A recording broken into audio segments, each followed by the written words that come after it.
Hello to everyone. आज हम लोग बात करेंगे रेजोल्यूशन बाय सर्कुलेशन की। There is section number 175 under the companies act 2013 which talks about resolution by circulation. अब ये रेजोल्यूशन बाय सर्कुलेशन की रिक्वायरमेंट क्यों है, इस बात को पहले समझते हैं। मान लो कि मेरी एक कंपनी है।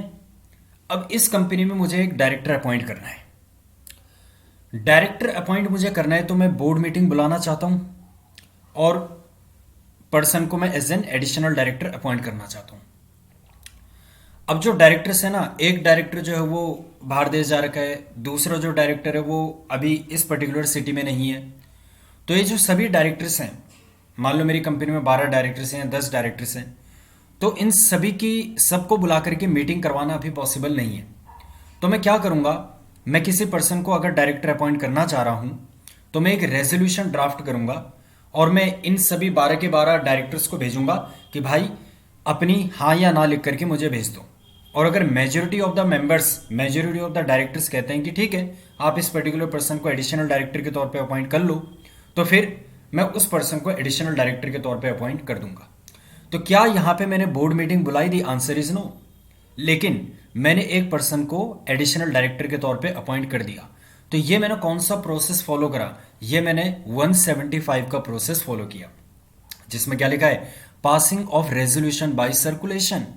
मैंने एक रेजोल्यूशन, क्या रेजोल्यूशन था, मिस्टर ए को एडिशनल डायरेक्टर के तौर पर अपॉइंट करना। इस रेजोल्यूशन को मैंने सर्कुलेट किया मेंबर्स को, मेंबर्स यानी कि बोर्ड के मेंबर्स को, और मेजोरिटी ऑफ द मेंबर्स से मैंने सहमति ले ली और मैंने मिस्टर ए को एडिशनल डायरेक्टर के तौर पे अपॉइंट कर दिया। तो इस प्रोसेस को हम कहते हैं passing of resolution by circulation. तो इसके क्या नियम कानून है इसी को हम समझेंगे। Secretarial standard 1 resolution by circulation के बारे में क्या कहता है, इसको भी हम समझेंगे। यहां पे लिखा है, no resolution shall be deemed to have been duly passed by the board और बाय अ कमिटी। अब यहां पे लिखा हुआ है बोर्ड और बाय कमेटी। तो देखो, कुछ मुद्दे होते हैं जो हमें बोर्ड से पास करवाने पड़ते हैं, कुछ रेजोल्यूशन होते हैं जो हमें कमेटी से पास करवाने होते हैं। कमेटी मतलब ऑडिट कमेटी हो सकता है, नॉमिनेशन एंड रेम्यूनरेशन कमेटी हो सकता है, स्टेक होल्डर रिलेशनशिप कमेटी हो सकती है। ठीक है, तो कमेटी हो या बोर्ड हो, दोनों के लिए रेजोल्यूशन बाय सर्कुलेशन का तरीका हमारे पास है। यहां पे कहता है, no resolution shall be deemed to have been duly passed by the board और by a committee thereof by circulation unless the resolution has been circulated in draft together with the necessary papers if any to all the directors or members of the committee as the case may be। अब एक एक करके इसका postmortem करते हैं। यहां पे कहता है कि कोई भी रेजोल्यूशन जो है उसको हम नहीं मानेंगे कि वो पास। अब इसको पढ़ने का देखो तरीका क्या है, ये कंडीशन है कि अगर आपको रेजोल्यूशन बाय सर्कुलेशन पास करवाना है तो उसकी कंडीशन क्या है। कंडीशन है कि जो रेजोल्यूशन है has to be circulated in draft. आप एक ड्राफ्ट तैयार करेंगे रेजोल्यूशन का और उसे सर्कुलेट करेंगे। ठीक है, together with the necessary papers if any, अगर कुछ जरूरी कागजात है उनको भी भेजो। जैसे मान लो मुझे मिस्टर ए को एडिशनल डायरेक्टर के तौर पे अपॉइंट करना है, तो पहले तो मैं एक रेजोल्यूशन को ड्राफ्ट करूंगा, इन्वर्टेड डबल इन्वर्टेड कॉमा में लिखते हैं ना हम, pursuant to the provision of section number this of the companies act willing to appoint Mr. A as an additional director for this much period। इस तरह से हम लैंग्वेज एक ड्राफ्ट करते हैं। तो कह रहे हैं वो ड्राफ्ट आपको सर्कुलेट करना पड़ेगा together with the necessary papers. Necessary papers जैसे कि नेसेसरी पेपर्स मान लो हमने उसका जो है रिज्यूमे उसमें लगा दिया। ठीक है, टू ऑल द डायरेक्टर्स, किनको भेजना है ये हमें रेजोल्यूशन, सभी डायरेक्टर्स को भेजना है। अगर मेरी कंपनी में 15 डायरेक्टर्स हैं तो 15 के 15 डायरेक्टर्स को मैं भेजूंगा, 12 डायरेक्टर्स हैं तो 12 के 12 डायरेक्टर्स को भेजूंगा। कहने का मतलब है चाहे इंटरेस्टेड डायरेक्टर्स हैं या नॉन इंटरेस्टेड डायरेक्टर्स हैं, सभी को आपको रेजोल्यूशन भेजना पड़ेगा। और अगर कमेटी की मीटिंग है, मतलब अगर कमेटी से हमें अप्रूवल लेना है, कमेटी की मीटिंग नहीं, अगर मुझे कमेटी के मेंबर से अप्रूवल लेना है, ऑडिट कमेटी के मेंबर से अप्रूवल लेना है, तो उस सिचुएशन में ऑडिट कमेटी के मेंबर्स को मैं भेजूंगा। जैसे मान लो कोई रिलेटेड पार्टी ट्रांजैक्शन है, मुझे उसका अप्रूवल लेना है, तो ऑडिट कमेटी से अप्रूवल लेना चाहिए। ऑडिट कमेटी की मीटिंग अभी मैं नहीं करवा सकता, तो उस सिचुएशन में ऑडिट कमेटी में मान लो 5 मेंबर्स हैं, तो उन 5 मेंबर्स को मैं रिलेटेड पार्टी ट्रांजैक्शन ड्राफ्ट करके सर्कुलेट कर दूंगा। एज द केस में भी, एज द केस में भी मतलब या तो तुम भैया बोर्ड के मेंबर्स को रेजोल्यूशन बाय सर्कुलेशन के थ्रू अप्रूवल ले रहे हैं, या फिर कमेटी के मेंबर से आप अप्रूवल ले रहे होंगे। And their address registered with the company in India, जो एड्रेस उनका हमारे पास है, जितने भी डायरेक्टर्स हैं उनके एड्रेस पर तो हम भेजेंगे। अब अगर मान लो इंडिया में ना होते हुए किसी का वियतनाम के अंदर एड्रेस है, तो फिर हमारी जिम्मेदारी नहीं है उसको ये सर्कुलेट करने का। एड्रेस जो है वो इंडिया का होना चाहिए। कैसे भेज सकते हैं हम? By hand delivery, by hand के थ्रू भेज सकते हैं, बाई पोस्ट, पोस्ट कर सकते हैं, कुरियर कर सकते हैं, और through such electronic means as may be prescribed, जैसे ईमेल वगैरह हम कर सकते हैं। And has been approved by majority of the directors और मेंबर्स। तो अगर मैंने मान लो मिस्टर ए को एडिशनल डायरेक्टर के तौर पे अपॉइंट करना चाहता हूं और मेरे 12 डायरेक्टर्स हैं, तो 12 में से कम 7 डायरेक्टर्स सहमति दे दे कि हाँ आप मिस्टर ए को एडिशनल डायरेक्टर के तौर पे अपॉइंट कर सकते हैं, तो जाकर के फिर ये रेजोल्यूशन यहां पे पास माना जाएगा। Who are entitled to vote on such resolution. अब अगर मान लो 12 डायरेक्टर्स हैं, 12 में से तो 2 इंटरेस्टेड डायरेक्टर्स हैं, तो इंटाइटल्ड कितने हो गए? एंटाइटल्ड केवल और केवल 10 डायरेक्टर्स हो गए। तो उस सिचुएशन में 6 डायरेक्टर्स से मुझे क्या मिल जानी चाहिए? सहमति मिल जानी चाहिए, तभी तो मेजोरिटी बनेंगे। तो मेजोरिटी हमें किन में से देखना है? Who are entitled to vote. तो टोटल नंबर में से आप इंटरेस्टेड डायरेक्टर माइनस कर दो, तो जो रिमेनिंग बच गए, these are the directors who are entitled to vote. अब इसमें से मेजोरिटी अगर आपके फेवर में वोटिंग करते हैं तो मान लिया जाएगा कि रेजोल्यूशन पास हो गया। Provided that were not less than 1/3 of the total number of directors of the company for the time being required that any resolution under circulation must be decided at a meeting, the chairperson shall put the resolution to be decided at a meeting of the board. अब इन्होंने क्या बोला? अगर मान लो 1/3 किसका? Total का 1/3 देखना है, ठीक है। जैसे मान लो 12 डायरेक्टर्स हैं, तो 1/3 कितना हो जाएगा? 4 डायरेक्टर्स। अगर 4 डायरेक्टर्स कहते हैं ना कि भाई नहीं, ये जो मुद्दा है, ये जो मिस्टर ए को अपॉइंट करने का मुद्दा है, ये तो बोर्ड मीटिंग में ही डिसाइड होना चाहिए, फिजिकल मीटिंग में डिसाइड होना चाहिए, रेजोल्यूशन बाय सर्कुलेशन के थ्रू डिसाइड नहीं होना चाहिए, या फिर जो ऑडिट कमेटी से हमें आरपीटी का अप्रूवल लेना है, ये हम रेजोल्यूशन बाय सर्कुलेशन के थ्रू ना लें, ये हम ऑडिट कमेटी की फिजिकल मीटिंग में लें। अगर 1/3 of the total number of directors इस तरह की बातें कहते हैं मतलब वो चेयरपर्सन को बताते हैं कि साहब ये जो मुद्दे हैं ये एक्चुअल मीटिंग में डिसाइड होने चाहिए। The chairperson shall put the resolution to be decided at a meeting of the board और कमेटी एज द केस में भी। तो फिर वो एक्चुअल बोर्ड मीटिंग में या एक्चुअल कमेटी की मीटिंग में डिसाइड किए जाएंगे। A resolution under subsection number 1 shall be noted at a subsequent meeting of the board or the committee thereof as the case may be and made part of the minutes of such meeting। तो जैसे मान लो आज है 27 दिसंबर है, meeting हुई 27 जनवरी को, meeting होने वाली है 27 जनवरी को, 27 दिसंबर को रेजोल्यूशन बाय सर्कुलेशन मान लो पास हो गया। अब जो रेजोल्यूशन पास हुआ है, क्या रेजोल्यूशन पास हो रखा है?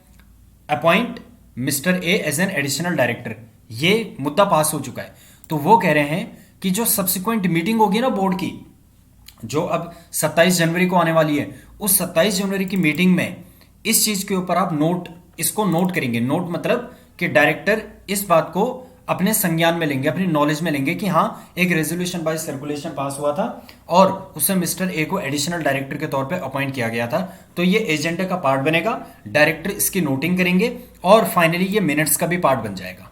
ठीक है, अब चाहे वो कमेटी की मीटिंग हो या फिर बोर्ड की मीटिंग हो, एज द केस में भी। ठीक है, तो ये बात हमने समझ ली। 175 ने सिंपली क्या बोला? 175 ने बोला कि रेजोल्यूशन बाय सर्कुलेशन कब पास माना जाएगा? जब directors who are entitled to vote on the resolution majority of the directors favour में वोटिंग कर दें, तो फिर आपका रेजोल्यूशन बाय सर्कुलेशन पास्ड माना जाएगा। लेकिन अगर 1/3 of the total number of directors, अच्छा टोटल नंबर ऑफ डायरेक्टर्स में हमें केवल इंटरेस्टेड वाले लेने हैं या नॉन इंटरेस्टेड वाले लेने हैं या टोटल लेने हैं? टोटल लेने हैं, यानी कि नॉन इंटरेस्टेड प्लस इंटरेस्टेड। तो मेरे केस में कितने थे? 12। तो 12 का 1/3 आप देखोगे। ये बात कहां लिखी गई है कि आपको कौन से वाले देखने हैं? सेक्रेटरी स्टैंडर्ड 1 में। तो आई होप आपको ये बातें समझ आ चुकी हूं। अब सेक्रेटरी स्टैंडर्ड 1 को भी हम लोग पढ़ लेते हैं। सेक्रेटरी स्टैंडर्ड 1 में क्या लिखा है? तो देखो उसी बात को कहता है, passing of resolution by circulation. The act requires certain business to be approved only at a meeting of the board. भाई एक्ट में लिखा हुआ है कुछ ऐसे मुद्दे हैं जो रेजोल्यूशन बाय सर्कुलेशन के थ्रू पास नहीं किए जा सकते। However other business that require urgent decision, मैंने कहा था ना कि अभी जो मिस्टर ए है मुझे उसको एडिशनल डायरेक्टर के तौर पे अपॉइंट करना है, लेकिन जो एक्चुअल बोर्ड की मीटिंग है वो मैं 2-3 महीने के बाद ही करवा सकता हूं, लेकिन अर्जेंट डिसीजन मुझे ये लेना है मिस्टर ए को एडिशनल डायरेक्टर के तौर पर अपॉइंट करना। तो वो कह रहे हैं can be approved by means of resolution passed by circulation. तो आप 175 का सहारा ले सकते हैं। Resolution passed by circulation are deemed to be passed at a duly convened meeting of the board and have equal authority. तो जो resolution by circulation है वो एज गुड एज ऐसा माना जाएगा कि एक्चुअल बोर्ड मीटिंग में वो पास हो रखा है, यानी कि उसकी वैलिडिटी एक्चुअल रहेगी। ठीक है। अथॉरिटी, अब ये अथॉरिटी का क्या मतलब है? The chairman of the board or in his absence the managing director or in their absence any director other than an interested director shall decide before the draft resolution is circulated to all the directors whether the approval of the board for a particular business shall be obtained by means of resolution by circulation। तो ये कुछ बात नहीं कर रही है, simple सी बात कर रहे हैं कि भैया आप डिसाइड कर लो कि क्या ये पर्टिकुलर मुद्दा रेजोल्यूशन बाय सर्कुलेशन के थ्रू पास हो सकता है या नहीं हो सकता।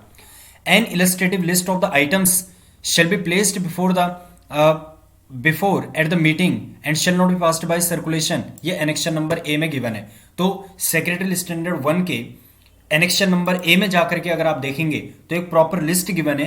वो मुद्दे कभी भी रेजोल्यूशन बाय सर्कुलेशन के थ्रू पास नहीं कर सकते, वो एक्चुअल बोर्ड मीटिंग में या एक्चुअल कमेटी की मीटिंग में ही डिसाइड किए जा सकते हैं। Where not less than 1/3 of the total number of directors for the time being require the resolution under circulation to be decided at a meeting, the chairman shall put the resolution for consideration at a meeting of the board। तो ये बात मैं आपको बता चुका हूं। अगर 1/3 of the total number of directors कहते हैं कि नहीं ये पर्टिकुलर मुद्दा तो एक्चुअल बोर्ड मीटिंग में डिसाइड होना चाहिए, तो वहीं डिसाइड होगा, फिर रेजोल्यूशन बाय सर्कुलेशन आप पास नहीं कर सकते। Interested directors shell not be excluded, ध्यान देना, interested directors shall not be excluded for the purpose of determining the above 1/3 of the total number of directors। तो ये बात मैं कह रहा था ना कि सेक्रेटरी स्टैंडर्ड 1 इसके ऊपर क्लैरिफिकेशन देगा कि जब आप 1/3 काउंट करोगे तो टोटल नंबर ऑफ डायरेक्टर्स के काउंट करना, चाहे वो इंटरेस्टेड है या नॉन इंटरेस्टेड है, सबको क्लब करके चलना। Procedure, a resolution proposed to be passed by circulation shall be sent in draft together with the necessary papers to all directors including interested directors on the same day। चाहे interested directors हैं चाहे non interested directors हैं, सभी को draft भेजा जाएगा, same date में भेजा जाएगा। अगर मैं आज भेज रहा हूं तो आज ही मैं सभी को भेजूंगा। ठीक है। The draft of the resolution to be passed, क्या कह रहा है? The draft of the resolution to be passed and necessary papers shall be circulated amongst the directors by hand. जो बातें 175 में लिखी थी सेक्रेटरी स्टैंडर्ड भी वही रिपीट कर रहा है कि आप हैंड डिलीवरी कर सकते हैं, स्पीड पोस्ट के थ्रू दे सकते हैं, रजिस्टर्ड पोस्ट के थ्रू दे सकते हैं, कुरियर के थ्रू दे सकते हैं, ईमेल के थ्रू दे सकते हैं और any other recognised electronic means के थ्रू दे सकते हैं।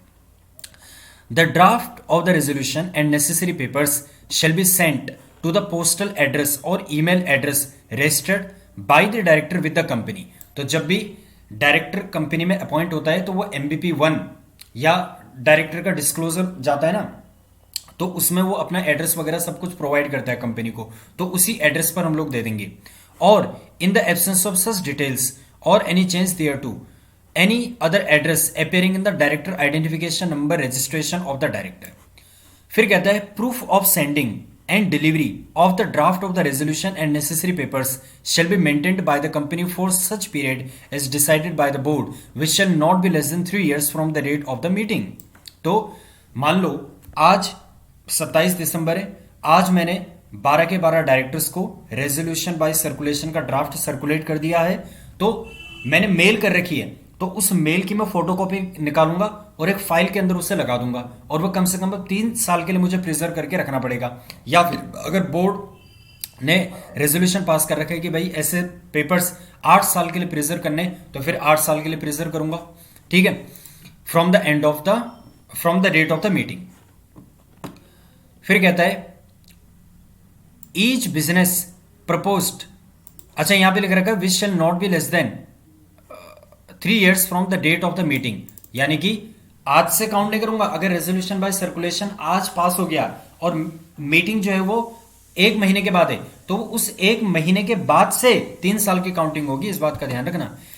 each business proposed to be passed by way of resolution by circulation shall be explained by note setting out details of the proposal, relevant material fact that enable the director to understand the meaning, scope, implication of the proposal, nature of concern of interest if any।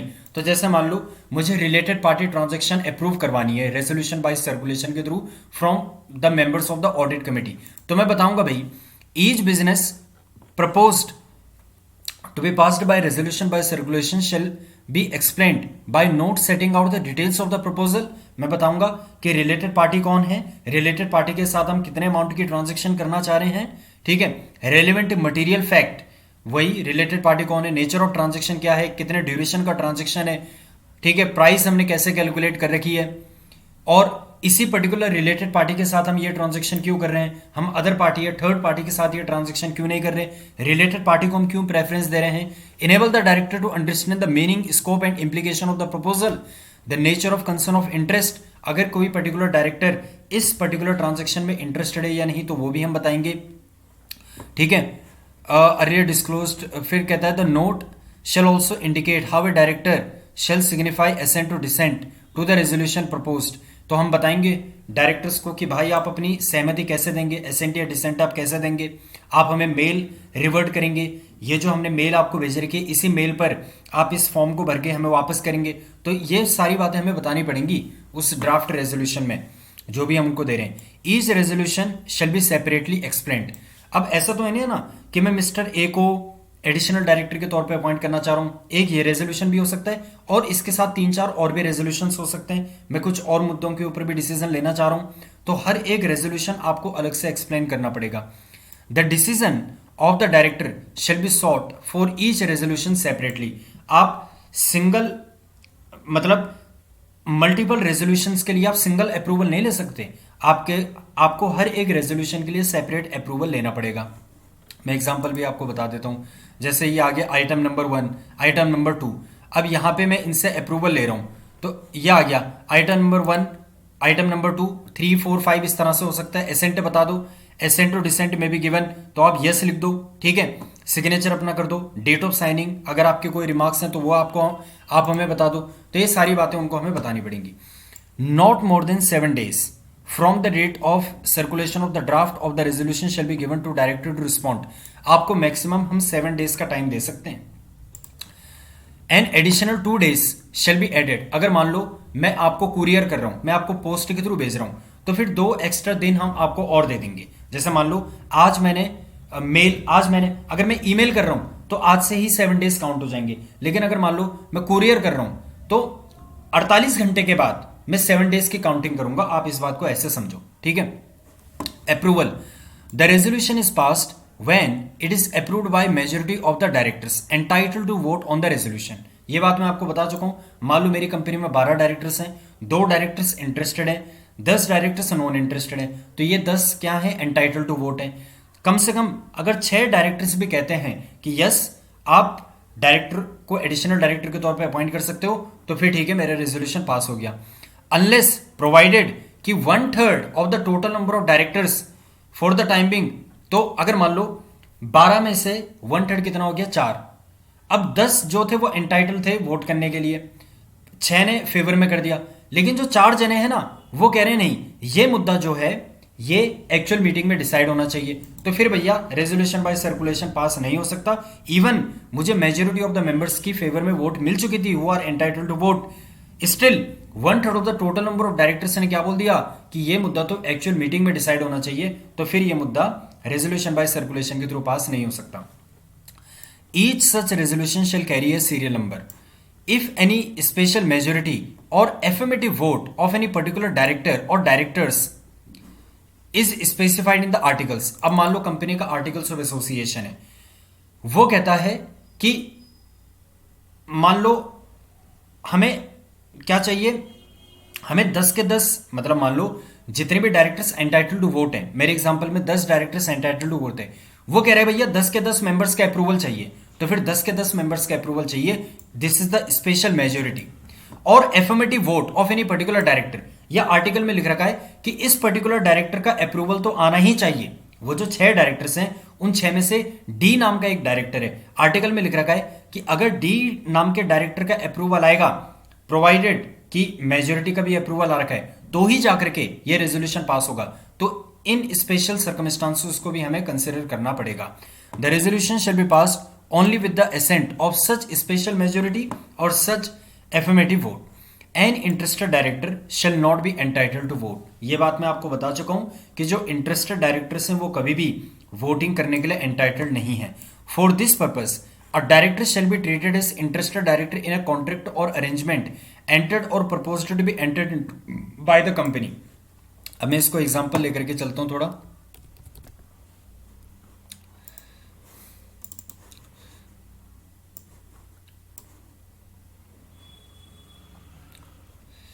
देखो भाई क्या कह रहा है यहां पे, इसको पढ़ना। यहां पे लिखा है an interested director shall not be entitled to vote for this purpose. कह रहे इंटरेस्टेड डायरेक्टर वोटिंग करने के लिए एंटाइटल नहीं है। वो कह रहे इंटरेस्टेड डायरेक्टर का मतलब क्या है, a director shall be treated as interested director in a contract. अब जैसे मान लो ये हो गई कंपनी पैनेशिया बायोटेक लिमिटेड, इसमें एक डायरेक्टर है राजेश जैन। दूसरी कंपनी है पैनेशिया बायोटेक फार्मा लिमिटेड, इसमें एक पर्सन है अंकेश जैन। अंकेश जैन जो है वो राजेश जैन जी का बेटा है। अब अंकेश जैन को पैनेशिया बायोटेक लिमिटेड में एडिशनल डायरेक्टर के तौर पे हम अपॉइंट करना चाह रहे हैं। अब समझना, मिस्टर राजेश जैन जो है पैनेशिया बायोटेक फार्मा लिमिटेड में 2% से अधिक पेड अप शेयर कैपिटल को होल्ड कर रहे हैं। अब इसको देखो, मेरे एग्जाम्पल में राजेश जैन जो है वो इंटरेस्टेड डायरेक्टर हैं। तो जब पैनेशिया बायोटेक लिमिटेड के डायरेक्टर्स इस रेजोल्यूशन के ऊपर वोटिंग करेंगे तो राजेश जैन इंटरेस्टेड डायरेक्टर हैं, ये वोटिंग नहीं कर सकते। अ डायरेक्टर यानी कि Rajesh Jain shall be treated as interested, इनको इंटरेस्टेड माना जाएगा इन अ कॉन्ट्रैक्ट और अरेंजमेंट एंटर्ड और proposed to be entered into by the company. The company मतलब पैनेशिया बायोटेक लिमिटेड। पैनेशिया बायोटेक लिमिटेड एक कॉन्ट्रैक्ट में एंटर्ड हो रही है मिस्टर अंकेश जैन को एडिशनल डायरेक्टर के तौर पे अपॉइंट करने के लिए। तो इस चीज में राजेश जैन इंटरेस्टेड है। क्यों है वो interested? With any body corporate, दूसरी बॉडी कॉर्पोरेट कौन सी हो गई? Panacea biotech pharma limited. If such director, such director कौन है? Rajesh Jain. Along with other directors, या तो राजेश जैन अकेले या बाकी डायरेक्टर्स के साथ मिलकर के more than 2% of the paid up share capital of that body corporate यानी कि पैनेशिया बायोटेक फार्मा लिमिटेड, तो उस सिचुएशन में ये इंटरेस्टेड माने जाएंगे। तो ये आप इजीली इंटरप्रेट कर सकते हैं। ये मैंने एक एग्जांपल बता दिया कि ये इंटरेस्टेड क्यों माने जा रहे हैं। तो मेरे एग्जांपल में राजेश जैन वोटिंग नहीं करेंगे। अब सबसे इंपॉर्टेंट बात जो आती है और जो थोड़ा क्रिटिकल भी है, इसको थोड़ा समझते हैं। यहां पे लिखा है द रेजोल्यूशन। अब सवाल उठता है कि रेजोल्यूशन हम किस डेट को माने कि पास हो गया। मैं पहले आपको एग्जांपल बता देता हूं। जैसे मान लो 15 दिसंबर को मैंने रेजोल्यूशन बाय सर्कुलेशन सर्कुलेट कर दिया, तो अब 22 दिसंबर फाइनल डेट है, क्योंकि 7 डेज से ज्यादा तो मैं दे ही नहीं सकता। अब ये क्या कह रहे हैं, द रेजोल्यूशन अगर पास हो गया, पास कब होता है? जब मेजोरिटी ऑफ द मेंबर्स की कंसेंट हमें मिल जाती है। Shall be deemed to have been passed on the earlier of, इन 2 तारीखों में से जो भी पहले डेट पड़ेगी उस डेट में हम मान लेंगे कि आपका रेजोल्यूशन पास हो चुका है। कौन सी डेट? रेजोल्यूशन इफ पास्ड, अगर पास हुआ तो कौन सी डेट में पास हुआ? कौन सी डेट में पास हुआ? Shall be deemed to have been passed on the earlier of the following, the last date specified for signifying assent और डिसेंट बाय द डायरेक्टर्स। मैंने भाई रेजोल्यूशन में लिख रखा था कि 22 दिसंबर फाइनल डेट है। तो अगर रेजोल्यूशन आपका पास हो गया तो भाई अभी पहले एग्जांपल से पता लग रहा है कि 22 दिसंबर को रेजोल्यूशन पास माना जाएगा। अगर लास्ट डेट स्पेसिफाइड, फिर कहता है the date on which assent has been received from the required majority. अब मान लो 22 दिसंबर को एसेंट नहीं आई, पहली एसेंट आ चुकी है, 18 दिसंबर को ही मेजोरिटी ऑफ द डायरेक्टर्स ने अप्रूवल दे दिया, मेजोरिटी ऑफ द डायरेक्टर्स ने अप्रूवल दे दिया। तो वो कह रहे हैं फिर 18 दिसंबर को ही मान लेना कि आपका रेजोल्यूशन पास हो चुका है, लेकिन इसकी एक शर्त है। मैंने क्या बोला? 15 दिसंबर को मैंने भेजा, 22 दिसंबर फाइनल डेट थी, लेकिन रिक्वायर्ड मेजोरिटी 18 दिसंबर को ही आ चुकी है। क्या मैं मान लूं कि 18 दिसंबर को मेरा रेजोल्यूशन पास हो चुका है? लॉ मेकर्स ने सेक्रेटरी स्टैंडर्ड 1 में कहा कि हां आप मान लो कि 18 दिसंबर को पास हो चुका है, लेकिन इसकी एक शर्त है। क्या शर्त है? Provided that on that date यानी कि 18 दिसंबर को the number of directors who have not yet responded on the resolution under circulation. 18 दिसंबर को देखो कि कितने डायरेक्टर्स ने अभी वोट नहीं किया, along with the directors who have expressed their desire that resolution under circulation be decided at a meeting of the board shall not be 1/3 or more of the total number of directors। इसको थोड़ा समझते हैं। हम क्या देख रहे हैं, हम 18 दिसंबर लेकर के चल रहे हैं। 18 दिसंबर को क्या सिनेरियो है इसको थोड़ा समझो। 18 दिसंबर का मैं केस बता रहा हूं आपको, ठीक है। 18 दिसंबर का, अब वैसे रेजोल्यूशन कब आना चाहिए था बताओ, 22 को, लेकिन ये मेरा अप्रूवल कब आ चुका है, 18 को ही। अब वो कह रहे हैं 18 को मान लो कि पास हो गया, लेकिन इसके कंडीशन है। क्या कंडीशन है भाई, 18 को कब मान लेंगे पास हो गया। देखो वो कह रहे हैं टोटल नंबर ऑफ डायरेक्टर्स कितने थे आपके 18 तारीख को, मैंने कहा भैया 9 डायरेक्टर थे। इंटरेस्टेड डायरेक्टर्स कितने हैं इसमें, 3 डायरेक्टर्स है जो इंटरेस्टेड हैं। तो नॉन इंटरेस्टेड डायरेक्टर्स कितने हो गए, नॉन इंटरेस्टेड डायरेक्टर्स हो गए 6। मेरा आपसे सवाल है 6 में से कितने डायरेक्टर्स के हां कहने पर रेजोल्यूशन पास माना जा सकता है, 4 के, क्योंकि 4 मेजोरिटी है, ठीक है। अब वोटेड इन फेवर, 4 ने हां बोल दिया। 18 दिसंबर को मैंने देखा 4 ने हां बोल दिया। अब लॉ मेकर ने बोला 18 दिसंबर को मान लेना कि आपका रेजोल्यूशन पास हो चुका है, लेकिन उसकी एक शर्त है। क्या शर्त है कि total number of directors who have not yet voted, उसको चेक करो कितने हैं टोटल नंबर ऑफ डायरेक्टर्स जिन्होंने अभी वोट नहीं किया। भाई 4 ने कर दिया तो कितनों ने नहीं किया, 2 ने नहीं किया। 6 में से 4 गए, 2 बच गए, 2 ने नहीं किया, ठीक है। फिर कह रहे हैं directors who expressed their desire to be vote, कि ऐसे डायरेक्टर्स को देखो जिन्होंने कहा कि भैया ये रेजोल्यूशन ना तो एक्चुअल मीटिंग में डिसाइड होना चाहिए। मेरे एग्जांपल में तो 0 है, मेरे एग्जाम्पल में तो 0 है। तो फिर देखो 2 + 0 कितना हुआ, 2 हुआ। क्या ये टोटल नंबर ऑफ डायरेक्टर्स के 1/3 के बराबर है। टोटल नंबर ऑफ डायरेक्टर्स थे मेरे 9, 1/3 निकल रहा है 3। अगर ये 3 या 3 से अधिक होता, 2 + 0 अगर 3 या 3 से अधिक होता तो फिर मैं 18 दिसंबर को नहीं मान सकता था कि मेरा रेजोल्यूशन पास हो गया। क्यों, क्योंकि अभी भी पॉसिबिलिटी है।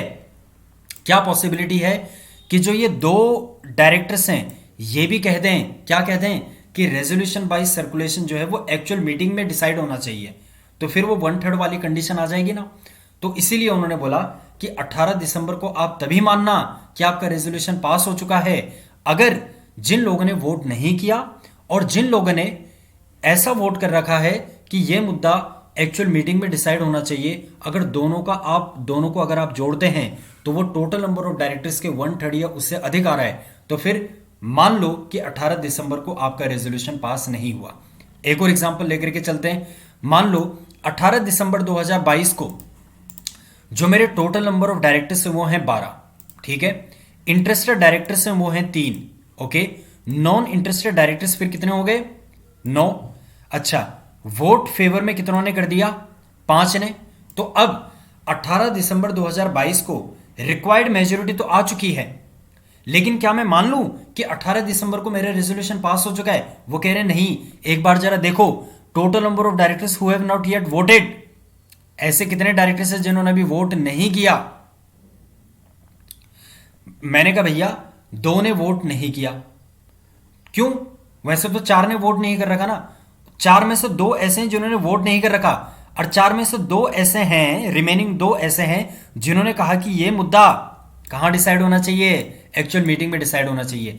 अब ये देखो, जिन्होंने वोट नहीं किया 2, और जिन्होंने ऐसा वोट कर रखा है कि यह मुद्दा तो एक्चुअल मीटिंग में डिसाइड होना चाहिए, एक्चुअल में उसको हम वोट नहीं बोलेंगे, ऐसा उन्होंने चेयरपर्सन को कह दिया कि यह मुद्दा तो एक्चुअल मीटिंग में डिसाइड होना चाहिए।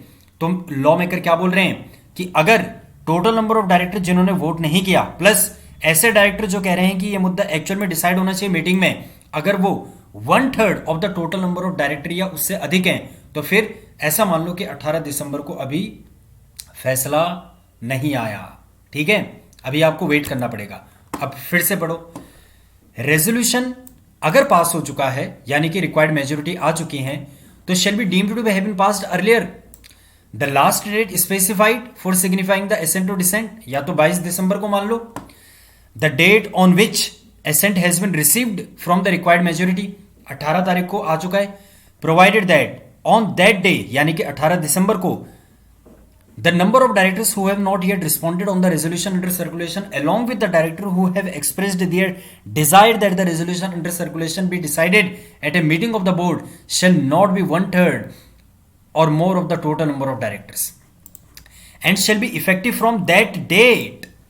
18 दिसंबर से ये इफेक्टिव भी हो जाएगा. अच्छा, दोनों में अंतर है, रेजोल्यूशन पास होना और रेजोल्यूशन की इफेक्टिव डेट. तो वो कह रहे हैं कि इफेक्टिव भी 18 दिसंबर से माना जाएगा. ऐसा मान लिया जाएगा कि 18 दिसंबर 2022 को मिस्टर ए जो है वो एडिशनल डायरेक्टर के तौर पे अपॉइंट हो चुका है. If no other effective date is specified in such resolution, अगर मैं कहता हूं ये इफेक्टिव डेट मानी जाएगी 28 दिसंबर से, तो भैया इफेक्टिव डेट फिर 28 दिसंबर से मानी जाएगी. ठीक है, ऑल द रेजोल्यूशन मेरा पास हो चुका है. आई होप ये बात आपको समझ आई होगी. Director shall signify their assent to dissent by signing the resolution to be passed by circulation. ठीक है, तो आपको क्या करना पड़ेगा, अपनी एसेंट या डिसेंट देनी पड़ेगी. ये एक इंपॉर्टेंट प्रोविजन आ रहा है. Directors shall append the date, आपको डेट लिखनी पड़ेगी.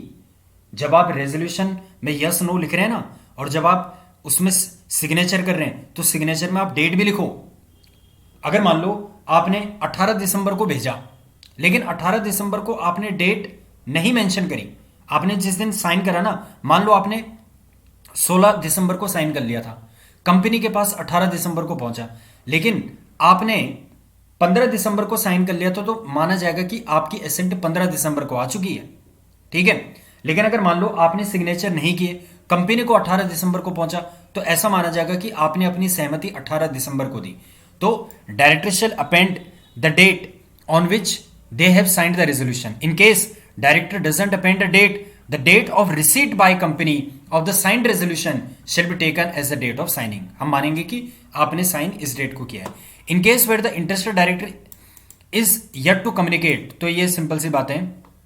तो आई होप आपको ये बातें समझ आ चुकी होंगी. इसी के साथ आपका रेजोल्यूशन बाय सर्कुलेशन का टॉपिक कवर हो चुका है. और ये भी मैंने आपको बता दिया था कि कौन से मुद्दे हैं जो रेजोल्यूशन बाय सर्कुलेशन के थ्रू हम पास नहीं कर सकते. वो एनेक्शन नंबर ए में आपको बता रखा है. ये रहा annexation number A, secretary standard 1 के अंदर ही आप देखेंगे.